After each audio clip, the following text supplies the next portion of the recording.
Oke, baik. Sebelumnya Om Swastiastu untuk anak-anak.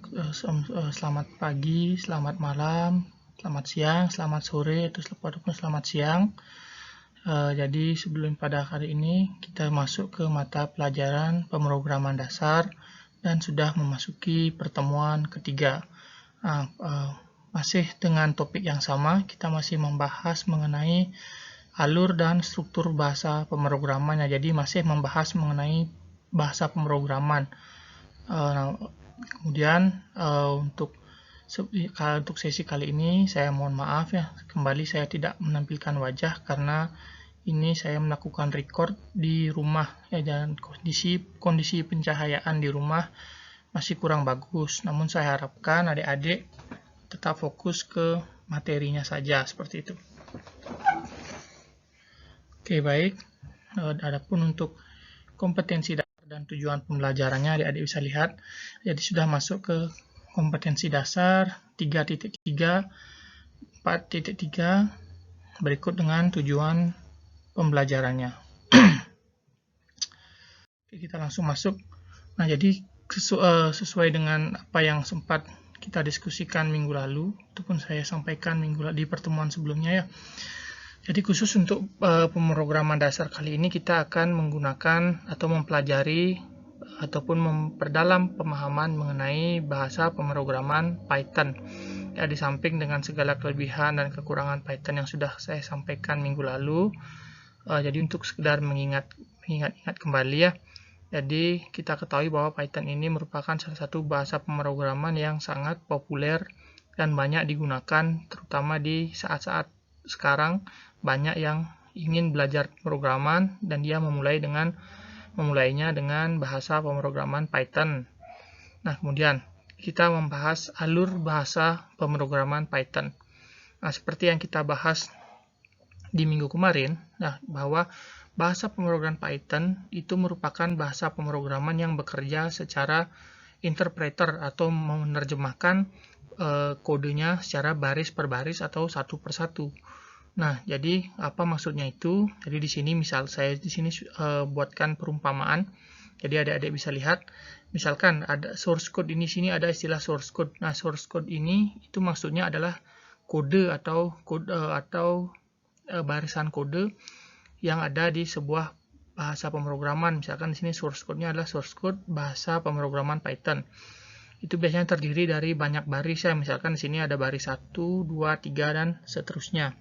Adik-adik bisa lihat apa yang dimaksudkan dengan bekerja secara interpreter atau interpreted. Nah, jadi misalkan di sini terdapat sebuah source code yang terdiri dari 3 baris atau berapapun.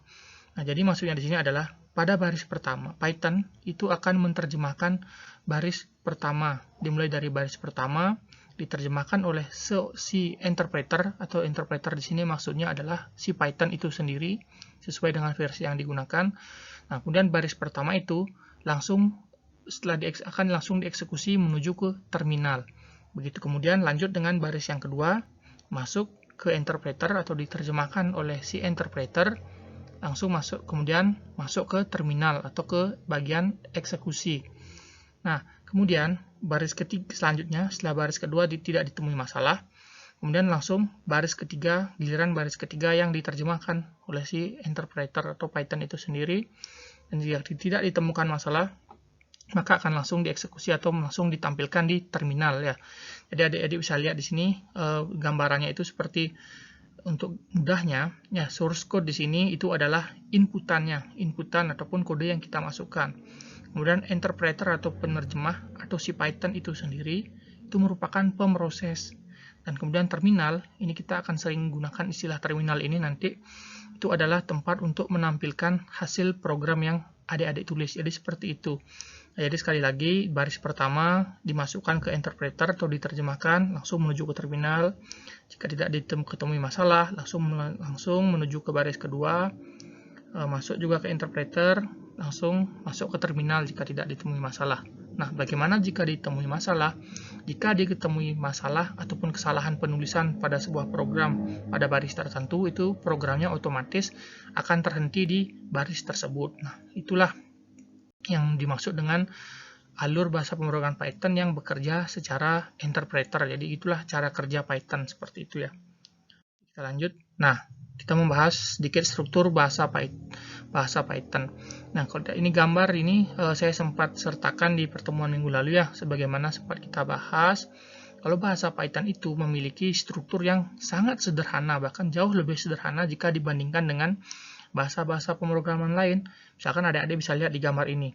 Untuk menampilkan, jadi ini maksudnya C++ dalam kutip hello world, itu maksudnya untuk menampilkan sebuah tulisan hello world, ya hello world di bahasa C dibutuhkan sekian baris, sekian sintaks namanya ya, ini namanya sintaks, sekian baris, sekian sintaks, sekian simbol. Kemudian kalian bisa lihat di bawahnya lagi. Untuk menampilkan sebuah kata hello world pada bahasa pemrograman Java itu dibutuhkan sekian baris, sekian sintaks, dan sekian simbol. Nah, bagaimana dengan di Python? Kalau kalian bandingkan dengan dua bahasa pemrograman di atas, itu bahasa pemrograman Python jika untuk menampilkan sebuah kata hello world ini, itu sangat simpel sekali ya. Jadi cukup dengan mengetikkan print tanda kutip, kemudian hello world. Jadi print ini maksudnya ini disebut dengan sintaks ya, atau perintah. Jadi perintahnya ada print. Print itu maksudnya adalah perintah untuk menampilkan, terutama dalam bahasa Python. Kemudian tanda kutip ini itu merupakan simbol atau syarat yang harus dipenuhi ketika kita ingin melakukan sebuah perintah. Nah, dalam perintah print ini dibutuhkan dua tanda kutip atau dua tanda petik dua. Nah, kemudian di dalam petik dua itu baru kata-kata atau kalimat yang ingin kita tampilkan. Seperti di sini contohnya hello world. Jadi kalau silakan fokus ke strukturnya, itu jauh lebih sederhana ya, jauh lebih sederhana dibandingkan dengan bahasa pemrograman lain, sehingga pemrograman ini tidak heran kalau sangat populer saat ini, banyak yang menyukai seperti itu. Oke, jadi kita lanjut. Nah, kita lanjut untuk berkenalan dengan yang namanya text editor ya adik-adik ya. Ini sebenarnya minggu lalu, harusnya ini saya sampaikan minggu lalu ya. Namun karena situasi saya sempat ketinggalan ya. Jadi kita bahas di pertemuan ini ya, mengingat struktur ataupun alur dari bahasa pemrograman Python itu sangat simpel sekali. Itu bisa kita lakukan sambil jalan nanti ya di materi-materi selanjutnya. Jadi mari kita fokus untuk berkenalan dengan text editor lebih dahulu. Nah, apa itu text editor? Jadi adik-adik bisa lihat di sini, text editor itu merupakan sebuah perangkat lunak ya. Perangkat lunak di sini maksudnya aplikasi yang dibuat ataupun yang digunakan untuk mempermudah seseorang untuk membuat sebuah kode program. Nah, kemudian pada praktek kita nanti ya tentu kita akan menggunakan sebuah text editor juga. Selain menggunakan Python sendiri yang sudah saya share tutorial untuk menginstalnya, kita juga membutuhkan text editornya untuk membuat kode programnya ya. Jadi pada praktek nanti kita menggunakan yang namanya Visual Studio Code ya. Jadi Visual Studio Code ini atau VS Code singkatannya itu merupakan salah satu text editor yang banyak digunakan juga saat ini dan cukup terkenal. Nah, jadi banyak fasilitas ataupun fungsi-fungsi yang dapat mempermudah seorang programmer dalam VS Code ini untuk membuat sebuah kode program. Ya, jadi seperti itu. Namun terkait dengan membahas terkait dengan praktek ya, kita masih menunggu kepastian dari pihak terkait ya. Jadi untuk saat ini masih abu-abu lah istilahnya saya bilang. Namun kemarin saya sudah sempat menyertakan ataupun memberi rekomendasi kepada adik-adik agar menginstal yang namanya aplikasi PyDroid ya. PyDroid itu adalah aplikasi yang berbasis Android. Jadi adik-adik bisa belajar untuk ngoding Python di sana untuk agar lebih gampang dan lebih simpel. Namun nanti penerapannya ketika sudah mulai memasuki praktek di sekolah, semoga bisa secepatnya, itu kita tentu akan menggunakan text editor menggunakan komputer, yaitu text editor VS Code. Jadi seperti itu. Jadi logonya kurang lebih VS Code seperti ini. Ya, jadi pada zaman saya kuliah dulu pun VS Code ini banyak digunakan oleh para programmer seperti itu. Kita lanjut. Nah, ini instalasi Visual Studio Code pada Windows ya. Ini seharusnya kalau situasinya normal itu kita bisa praktekkan di sekolah ya, menggunakan komputer sekolah. Jadi kita belajar menginstal Visual Studio Code. Nah, namun seperti saya katakan tadi, jadi karena keadaan saat ini masih belum pasti ya. Jadi untuk sementara kita tidak lakukan dulu untuk prakteknya. Namun untuk langkah-langkah atau instalasi Visual Studio Code ini tetap perlu adik-adik ketahui adik-adik ya, karena juga sangat penting.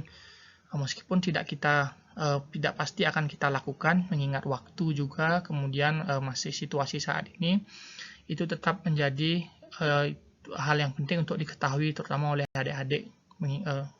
Oke, jadi kita lanjutkan. Nah, instalasi langkah pertama yang dilakukan untuk melakukan instalasi aplikasi Visual Studio Code itu adik-adik harus berkunjung ke situs resminya. Ya, situs resminya ini yang bertulisannya biru, yaitu https://code.visualstudio.com/download. Nah, jadi ini adalah situs resmi dari VS Code itu sendiri.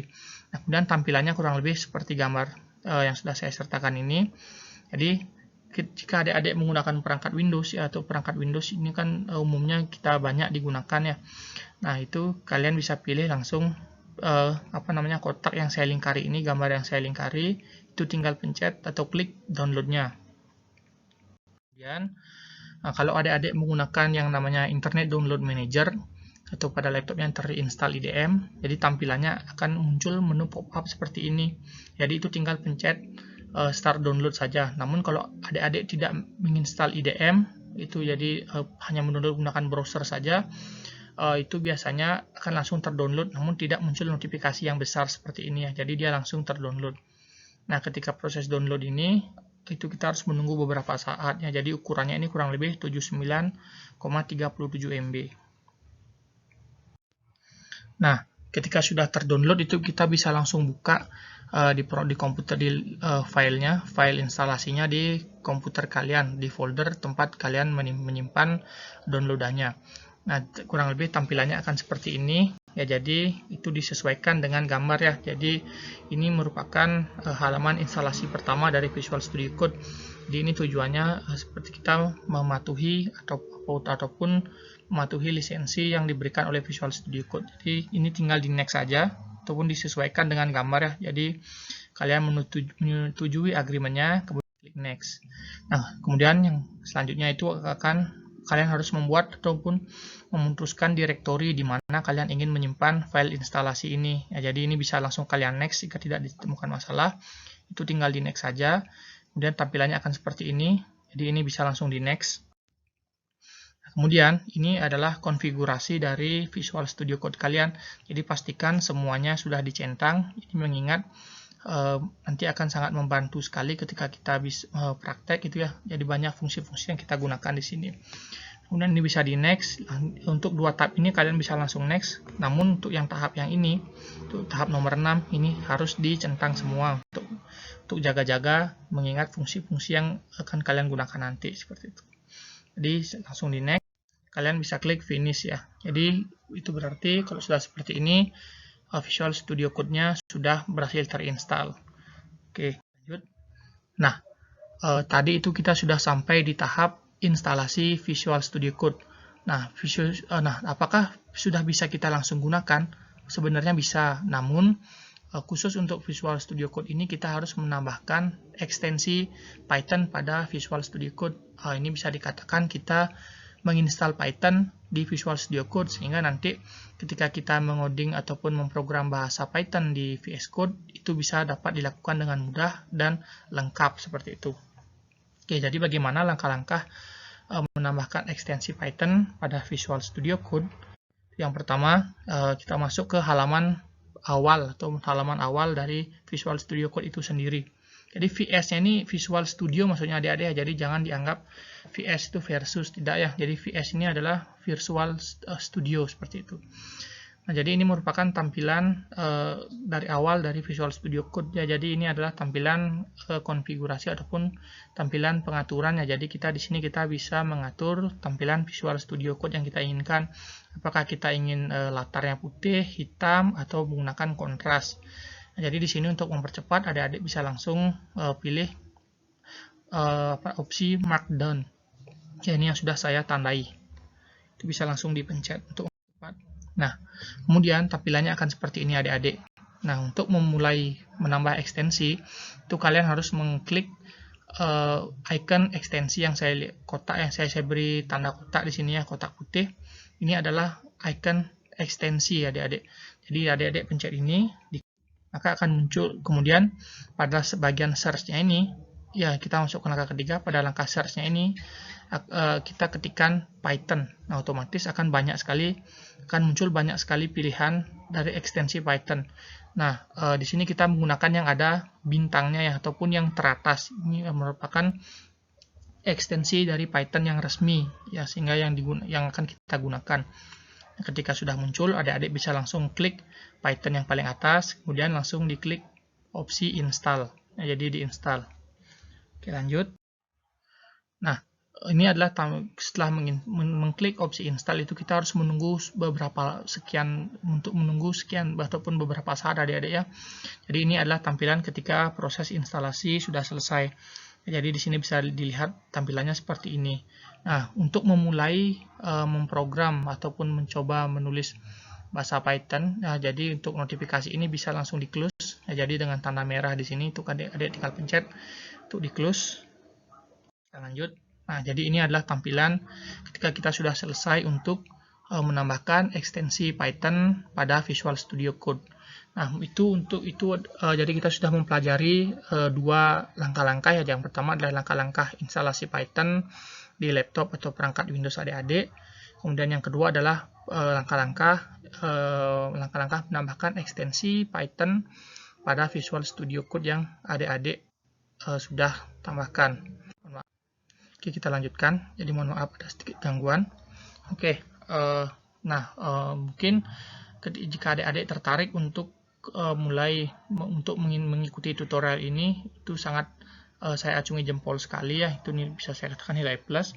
Nah, jadi untuk tutorial selengkapnya yang lebih lengkap daripada yang saya berikan itu adik-adik bisa akses melalui YouTube. Jadi salah satu referensi yang saya rekomendasikan itu ada channel YouTube yang namanya channel YouTube Kelas Terbuka. Ini linknya sudah saya sertakan. Nah, selain itu juga ada channel Sekolah Kampus. Ini linknya sudah saya sertakan.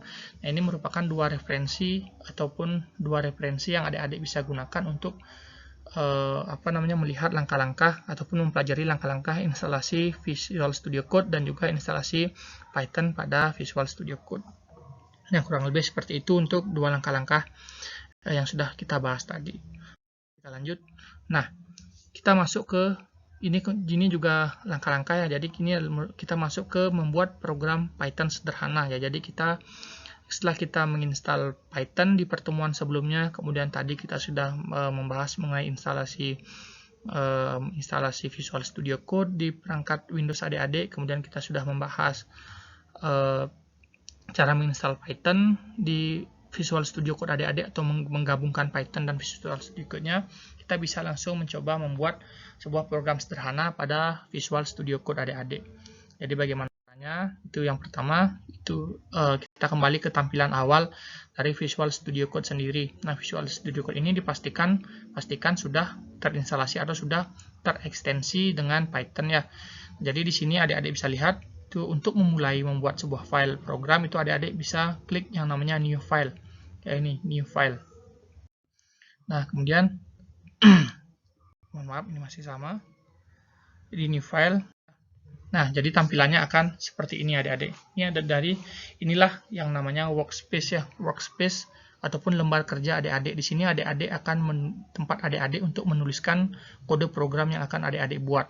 Nah, namun di sini file yang adik buat ini bisa saya katakan masih kurang jelas, masih tidak jelas karena di sini masih ada untitled ya, jadi masih belum punya nama, filenya masih belum ada namanya, kemudian juga belum jelas di mana penyimpanannya. Maka dari itu sebaiknya rekomendasi saya sebelum kita mulai menulis itu kita harus membuat direktori penyimpanan di mana kita mau meletakkan file program kita dan menamai program kita sesuai dengan program yang dibuat seperti itu.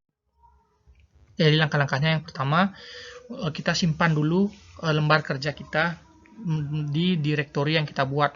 Di direktori di sini maksudnya kita membuat folder ya. Jadi di pojok kanan tadi itu ada pilihan menu file. Ya, kemudian menu file adik-adik langsung pilih save as. Nah, di save as di sini tampilannya akan seperti ini adik-adik. Nah, jadi di sini adik-adik bisa langsung klik kanan ya, atau mohon maaf maksud saya klik kanan, kemudian pilih new dan pilih folder. Nah, folder ini adik-adik bisa langsung namai. Kemudian langkah selanjutnya itu adik-adik langsung masuk ke folder yang adik-adik buat. Misalkan tadi saya membuat folder yang namanya folder pemrograman dasar. Itu mohon maaf ini sedikit terpotong ya. Jadi folder yang saya buat itu namanya folder pemrograman dasar. Saya langsung masuk ke foldernya dan langsung menamai file yang ingin saya buat. Itu saya namai filenya menjadi helloworld.py. Nah, .py di sini ini wajib kalian tambahkan ya sebagai ekstensi dari program Python yang kalian buat pada nama. Kemudian di bawahnya ini dipastikan harus ada tulisan Python. Jadi kalau tulisannya bukan Python, itu kalian klik, nanti akan muncul pilihan-pilihan, itu kalian pilih Python. Ya, ini jadi dipastikan yang pertama itu ada .py dan kemudian di bawahnya atau save as type ini itu adalah Python. Ya, kemudian kalian bisa langsung save. Nah, ketika kita sudah meng-save, kita bisa langsung membuat kode program. Nah, ini kode program yang sederhana dulu ya untuk percobaan. Di sini saya sudah sempat mencoba menulis beberapa kode sederhana di Python. Ya, sama seperti di awal tadi itu saya mencoba perintah atau sintaks print. Jadi saya membuat sintaks print sesuai dengan strukturnya. Jadi print ada titik, ada kurung buka, kurung tutup, ada titik, ada tanda petik 2-nya berjumlah 2. Kemudian di tengah-tengahnya tulisan yang ingin kita tampilkan. Kemudian yang kedua juga sama, perintahnya print, strukturnya sama, perintahnya print.